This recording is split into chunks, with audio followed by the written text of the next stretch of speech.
Урматтуу жыйындын катышуучулары, Робин Орд Смит мырза туура айтты. Дүйнө жүзүндөгү бардык мамлекеттерде коррупция бар. Коррупция жок мамлекет, бул менин жеке оюмда, Сингапур эле болушу мүмкүн да. Калган өнүккөн өлкөлөрдө, бай мамлекеттерде бардыгында коррупция бар. Мисалы, Сингапурда эмне үчүн жок дегеним, биз баарыбыз эле ушул тегерек столдо тургандарыбыздын баарыбыз билебиз. Bir restoranга кирип, анан кийин тамактанып бүткөндөн кийин официантка чайовый деп таштайбыз го. Сингапурда албайт, аркаңан көтөрүп чуркап келет. Тыйыныңыз калып калды деп. Жок сага чай десе жок деп болбой алып келип берет да. Мына ушундан билсе болот да көп нерсени. Ал эми калган өнүккөн өлкөлөрдө, бай мамлекеттерде дагы коррупция бар, бирок деңгээли биздегидей эмес. Аларда ушул баягы критерийлер менен эсептеп алганда өтө төмөн болушу мүмкүн коррупциянын деңгээли, бирок бар. Бул экиге бөлүнөт да коррупция. Дүйнөлүк масштабтагы коррупция деп карасак болот. Анан мамлекеттин ичиндеги коррупция ошол мамлекеттин башчысынан баштап карапайым калкка чейин коррупциялашкан моменттер болот. Эмне үчүн карапайым калкты айтып атам? Аларда да арасында сөзсүз бар, аны да азыр сөзүмдүн акырында айтып өтөмүн. Биздин мамлекеттик кызматкерлер менен мамлекет ичинде эле эмес, дүйнөлүк масштабтагы коррупцияга аралашып кеткен моменттер болгон. Буга чейин. Мисал келтирейин. Биз бүгүн Мегаком компаниясы боюнча дүйнөлүк сотко берген, эл аралык сотко берген компанияны утуп алдык. 297 миллион долларга бизге доо коюп сотко берген. Бул 10 жылдан бери созулуп келатат. Эмне үчүн бүтпөй келген? Анткени биздин мамлекеттин эң жогорку деңгээлдеги масштабтуу коррупционерлери соодалашып келген да. Биз эл аралык сотко барып, далилдерибизди көрсөтпөйлү, катышты аты болсун, жакшы сүйлөбөй эле коелу, анан силер утуп аласыңар. Бирок бул жерде 300 миллион доллар, ошонун жарымын мага баланча шотко которуп бересиң деп соодалашып, келише албай убакыт созуп келген деп айтсам мен жаңылышпайм да. Биз соодалашкан жокпуз, бирок мына 1 жылга жетпей бүттү, 10 жылда бүтпөй келаткан иш. Мына бүгүн кечээ күнү утуп алдык. Кумтөр боюнча дагы соттошуп атабыз. Билесиздер аны. Бул боюнча дагы эл аралык соттон утабыз. Анткени эл аралык сотто дагы экологияга, жаратылышыбызга, мөңгүлөрдүн талкаланбашына жүрөгү менен күйүп олтурган адамдар отурат ал сотто дагы. Мына бүгүнкү алган доводторуңду, баягы фактыларыңды, чыныгы ниетиң менен бардык фактыларды алып барып берсең, ал адамдар дагы карап туруп туура чечимди чыгарып беришет. Мына бүгүнкү мисалда Мегаком боюнча. Ошондуктан андан дагы биз утабыз деген бизде толук ишенимибиз бар. Карапайым калктын арасында дагы коррупция кирип кеткен деп сөзүмдү айтып, ошого жооп катары айтып коеюн. Мына кечээ күнкү эле көмүр маселесинде, мына бүгүн дагы абдан актуалдуу талкууларды жаратып, жөнөкөй калкка абдан кымбат болуп, проблемаларды жаратып атат.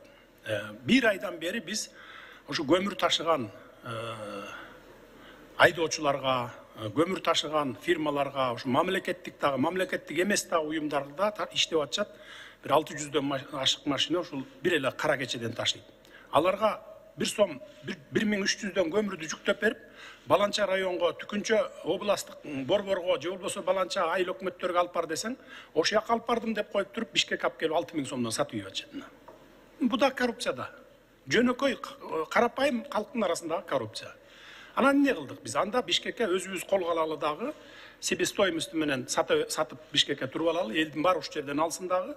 А тигил жанакы коррупция менен заниматься этип аткан адамдар ошол айылдарга, райондун борборлоруна, областтарга жеткизип сатсын деп атабыз. Эми аякта Бишкектегидей баада ала албайт 6000ден, эң ашып кетсе бир 3,5-4 миңден сатат деген ушундай бир оюбуз бар да. Мына ушундай күрөшүп атабыз бул жерден. Анан дагы бир нерсе, мына азыр шайлоо башталып атат, шайлоо болуп атат, процесси жүрүп атат. Эми мен аттарын айтканга туура эмес болуп калат. Бир талапкер жаш балдарды колдонуп, жашы жетелек балдарды, мектептин балдарын колдонуп, ушундай суракка барып атат.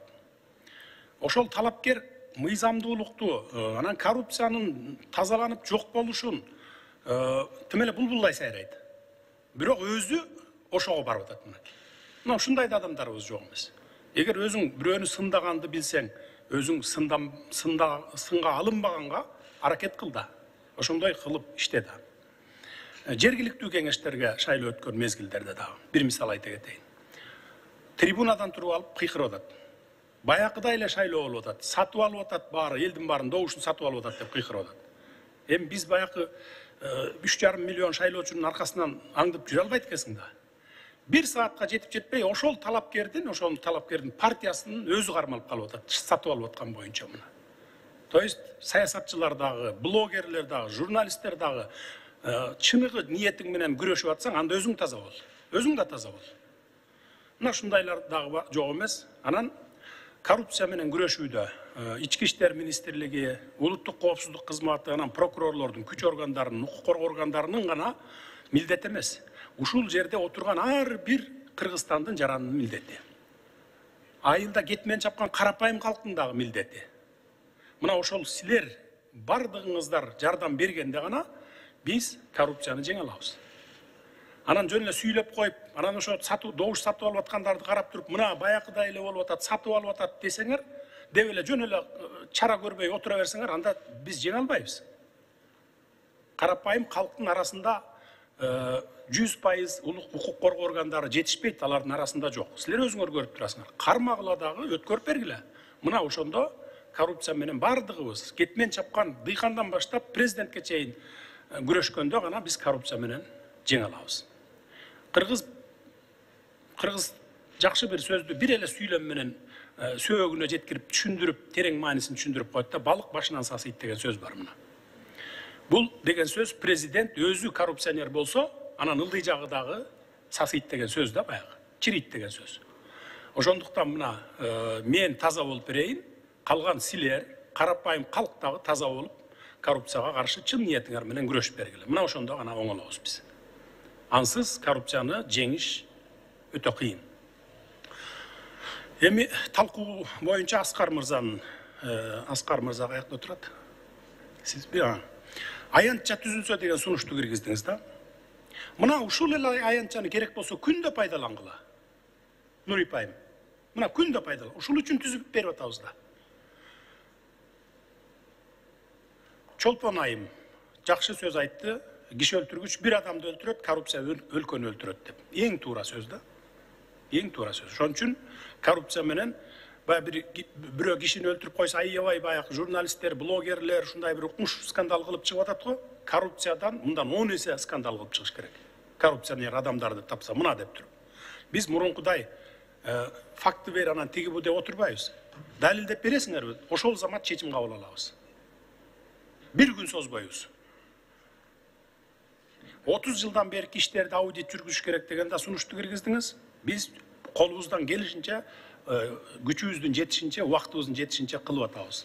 Прокуратура иштеп атат, Ички иштер министрлиги, улуттук коопсуздук кызматы иштеп атат. Гүлүмкан Айым, эч ким кабыл албайт деген маселени айттыңыз. Иликтөө жүргүзүп, далилденсе, эгерде кимдер кабыл албай атса мындан кийин сунуш киргизгиле. Кызматтан алабыз. Мына АДС ошон үчүн түздүк мына ушул площадканы. Эгер прокуратурага, Ички иштер министрлигине, күч органдарына кире албай атасыңар, мына келгиле.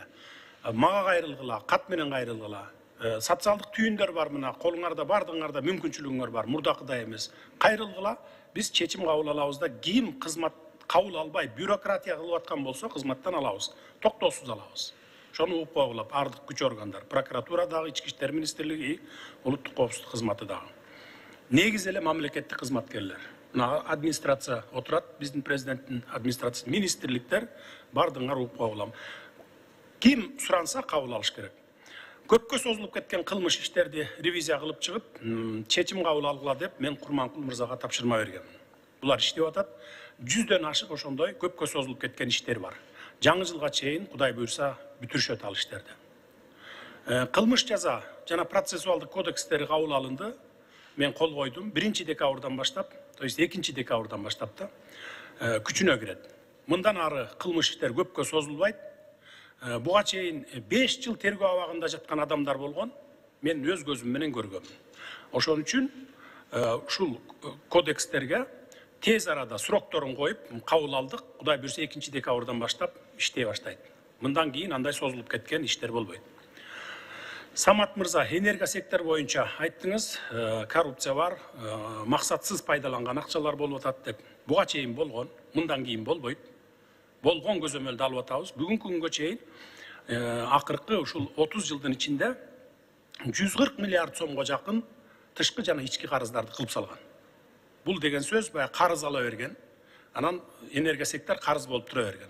Же болбосо жараксыз бир сапаты начар нерсени, мисалы $3000 тура турган трансформаторду 20 000, 30 000 долларга алдык деп ортодогу акчаны жеп кеткен дагы, ошонун бардыгы ортодогу айырма энергия системасы карыз болуп калган.